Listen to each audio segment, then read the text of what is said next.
Hey, greetings from 7 miles north of Bemidji, Minnesota. I'm up here checking on my neighbor's dog, or dogs actually. He was on vacation, but he built a neat snow fort. Check this out. Try to get in here.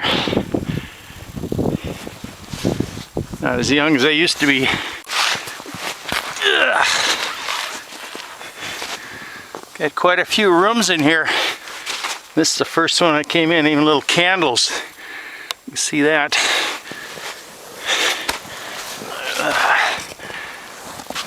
Going back. Hope there's enough light here, I don't know. Another candle over there. And there's a room off to this side.